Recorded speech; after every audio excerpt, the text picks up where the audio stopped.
নমস্কার বন্ধুরা, welcome to cricket and football hub.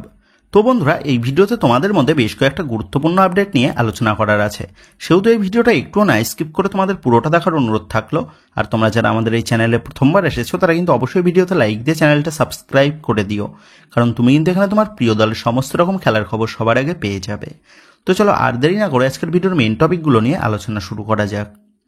So first of all যদি আমাদের জাতীয় দলের বিষয় নিয়ে একটু আলোচনা করা যায়, তো গতকাল এআইএফএফ এর টিম মেম্বার্সরা মিলে ভারতীয় ফুটবলের ডাউনফলের বিষয় নিয়ে একটা বৈঠক সারে।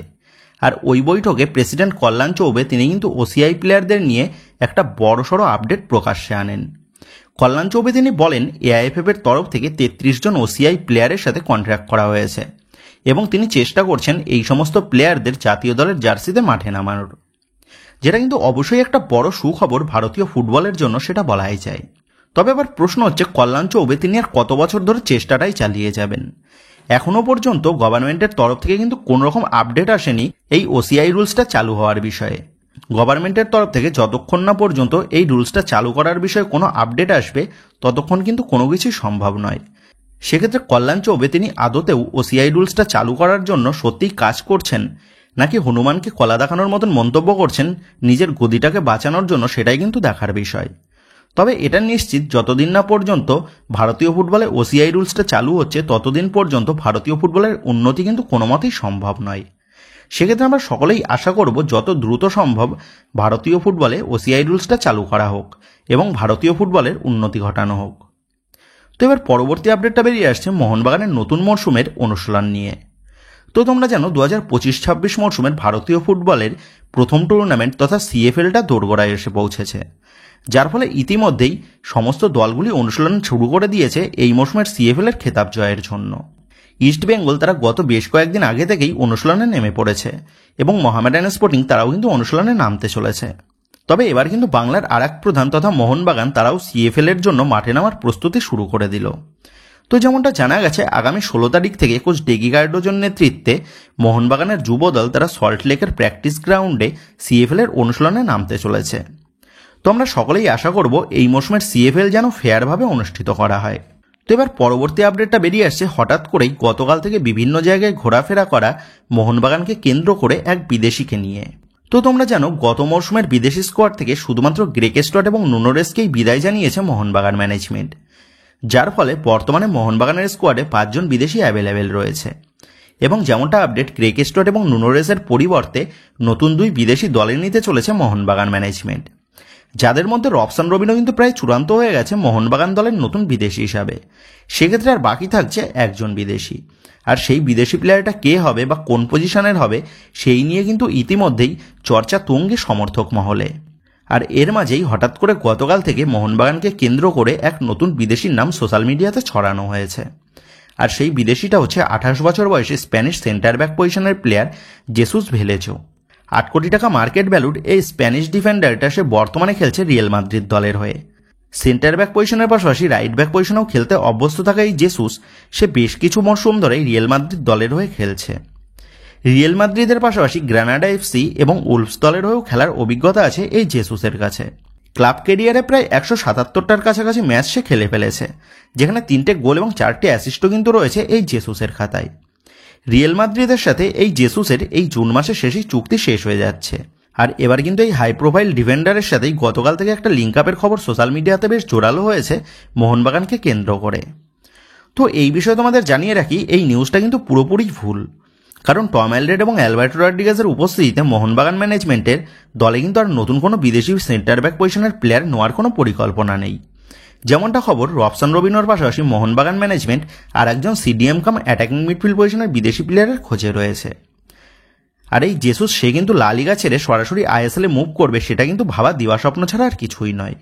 সেক্ষেত্রে যে বা যারা এই সমস্ত নিউজগুলো ছড়াচ্ছে তাদের কিন্তু অন্তত একবার সব দিকটা বিচার করে এই সমস্ত নিউজগুলো ছড়ানো উচিত। তো যাই হোক, এবার নেক্সট আপডেটটা বেরিয়ে আসছে 20 লাখ টাকা মার্কেট ভ্যালুর 22 বছর বয়সী ভারতীয় গোলকিপার আরশ আনোয়ারকে নিয়ে।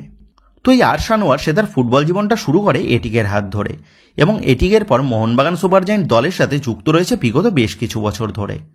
তবে মোহনবাগান দলে এর আগে অমরিন্দর সিং বা বর্তমানে বিশালকায়েতের উপস্থিতিতে এই আরশ আনোয়ার তেমন একটা সুযোগ পায়নি মোহনবাগানের সিনিয়র দলের গোলপোস্টের নিচে, যার ফলে বেশিরভাগ সময়টাই এই আর্শকে কিন্তু বেঞ্চে বসেই কাটাতে হয়েছে।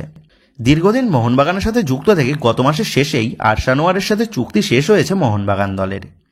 আর এই আর্শ আনোয়ার সে কিন্তু এবার 3 বছরের একটা লম্বা চুক্তিতে সে এবার যোগ দিয়ে দিল কেরালা ব্লাস্টার এফসি দলে।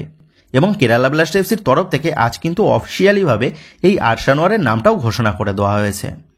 তো আমরা সকলেই আশা করব এই আর্শ আনোয়ার সে যেন কেরালা ব্লাস্টার এফসি জার্সিতে পর্যাপ্ত পরিমাণে গেম টাইম পেয়ে সে নিজেকে প্রমাণ করতে পারে। তো মোহনবাগান ম্যানেজমেন্ট তারা তাদের দলের গত মৌসুমের 2 গোলকিপার ধীরাজ সিং এবং আর্শ আনোয়ার দুজনকেই বিদায় জানিয়ে দিয়েছে। সেহেতু বর্তমানে মোহনবাগান দলে এক্সপিরিয়েন্স গোলকিপার হিসাবে শুধুমাত্র বিশাল কায়েতি কিন্তু অ্যাভেলেবেল রয়েছে। সেহেতু মোহনবাগান ম্যানেজমেন্ট এই মৌসুমে বিশাল কায়েতের ব্যাকআপ হিসাবে কোন গোলকিপারকে দলে চূড়ান্ত করে সেটাই কিন্তু দেখার বিষয় হবে। তো বন্ধুরা, তোমাদের মতে ধীরাজ সিং এবং আর্শ আনোয়ার এই দুজনকেই কি বিদায় জানিয়ে দেওয়াটা মোহনবাগান ম্যানেজমেন্টের জন্য সঠিক সিদ্ধান্ত হয়েছে, নাকি এদের মধ্যে যে কোনো একজনকে দলে রেখে দেওয়াটা বেটার ছিল বিশাল কায়েতের ব্যাকআপ হিসাবে? এই বিষয়ে তোমাদের মতামতটা অবশ্যই নিচে কমেন্ট করে জানিয়ে দিও। এবার নেক্সট আপডেটটা বেরিয়ে আসছে 32 বছর বয়সী গ্রিসের সেন্টার ফরওয়ার্ড পজিশনের প্লেয়ার ডিমিত্রিয়াস ডিয়ামান্টাকোসকে নিয়ে, যে গত মৌসুমে কেরালা ব্লাস্টার এফসি ছেড়ে যোগ দিয়েছিল ইস্টবেঙ্গল দলে। কেরালা ব্লাস্টার এফসি দলের দুর্দান্ত পারফরমেন্সের জেরে ইস্টবেঙ্গল ম্যানেজমেন্ট তারা গত মৌসুমে এই ডিমিত্রিয়াস ডিয়ামান্টাকোসকে বহু আশা করে নিজেদের দলে চূড়ান্ত করেছিল। তবে ইস্টবেঙ্গল জার্সিতে এই ডিমিত্রিয়াস ডিয়ামান্টাকোস সে কিন্তু আশানুরূপ পারফরমেন্স করতে পারেনি, এমনটা সে কেরালা ব্লাস্টার এফসি জার্সিতে করেছিল। গত মৌসুমে ইস্টবেঙ্গল জার্সিতে 28 ম্যাচে মাত্র 9টা গোল এবং 3টে অ্যাসিস্টই কিন্তু আমরা দেখতে পেয়েছি এই ডিমিত্রিয়াস ডিয়ামান্টাকোসের পা থেকে। আর ডিমিত্রিয়াস ডিয়ামান্টাকোসের গত মৌসুমের এইরকম পারফরমেন্সের কারণে ইস্টবেঙ্গল ম্যানেজমেন্ট এবং ইস্টবেঙ্গল কোচ অস্কার বুর্জন তারা কিন্তু তেমন একটা সন্তুষ্ট ছিল না এই ডিমিত্রিয়াস ডিয়ামান্টাকোসের পারফরমেন্সে। যার ফলে এই মৌসুমে ডিমিত্রিয়াস ডিয়ামান্টাকোসকে ছেড়েই দল গঠনের পরিকল্পনায় ছিল ইস্টবেঙ্গল ম্যানেজমেন্ট। তবে ডিমিত্রিয়াস ডিয়ামান্টাকোসের সাথে ইস্টবেঙ্গল ম্যানেজমেন্টের এখনো একটা লম্বা চুক্তি বাকি থাকায় ডিমিত্রিয়াস ডিয়ামান্টাকোসকে ছাড়তে হলে ইস্টবেঙ্গল ম্যানেজমেন্টকে কিন্তু একটা মোটা টাকা ক্ষতিপূরণ দিতে হবে ডিমিত্রিয়াস ডিয়ামান্টাকোসের কাছে। আর সেই মোটা অর্থের ক্ষতিপূরণটাই ইস্টবেঙ্গল ম্যানেজমেন্টকে কিন্তু বেশ খানিকটা ভাবাচ্ছিল ডিমিত্রিয়াস ডিয়ামান্টাকোসের বিষয় নিয়ে। ইভেন একসময় এমনটাও জানা যায় ডিমিত্রিয়াস ডিয়ামান্টাকোসকে দলে নিতে আগ্রহী এক বিদেশি ক্লাব। তবে এই ডিমিত্রিয়াস ডিয়ামান্টাকোসকে ছাড়ার জন্য ইস্টবেঙ্গল ম্যানেজমেন্ট যে পরিমাণে ট্রান্সফার ফি চেয়েছিল সেই বিদেশি ক্লাবের কাছে, সেই পরিমাণ ট্রান্সফার ফি দিতে কিন্তু তেমন একটা আগ্রহী ছিল না সেই বিদেশি ক্লাবটা। যার ফলে পরবর্তীতে ডিমিত্রিয়াস ডিয়ামান্টাকোসের বিষয়ে আর কিন্তু তেমন একটা ইন্টারেস্ট শো করেনি সেই বিদেশি ক্লাব। এবং বর্তমানে দাঁড়িয়ে এই ডিমিত্রিয়াস ডিয়ামান্টাকোসের বিষয়ে যে কনফার্ম আপডেটটা জানা গেছে সেটা হচ্ছে আসন্ন মৌসুমেও ইস্টবেঙ্গল জার্সিতে কিন্তু মাঠে নামতে চলেছে এই ডিমিত্রিয়াস ডিয়ামান্টাকোস। সেক্ষেত্রে ইস্টবেঙ্গল ম্যানেজমেন্ট বা ইস্টবেঙ্গল কোচ এবং ইস্টবেঙ্গল সমর্থকরা এই ডিমিত্রিয়াস ডিয়ামান্টাকোসের পারফরমেন্সে তেমন একটা খুশি না হলেও এই মৌসুমেও কিন্তু এই ডিমিত্রিয়াস ডিয়ামান্টাকোসকে ইস্টবেঙ্গলের আপফ্রন্টে আমরা দেখতে পেতে চলেছি।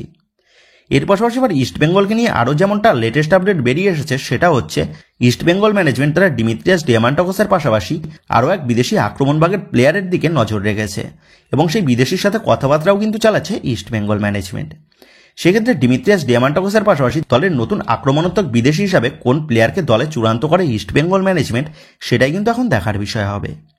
তো বন্ধুরা, এই ভিডিওতে আপডেট করা নিয়েই তোমাদের মধ্যে আলোচনা করার ছিল। তো আশা করি ভিডিওটা তোমাদের ভালো লেগেছে। তো যদি ভিডিওটা ভালো লেগে থাকে তাহলে ভিডিওতে লাইক দিয়ে চ্যানেল সাবস্ক্রাইব করে পাশে থাকা বেল আইকনটা অবশ্যই প্রেস করে দিও। তো বন্ধুরা, এই ভিডিওটা এটুকুই ছিল। তো আসি বন্ধুরা, দেখা হচ্ছে পরের ভিডিওতে।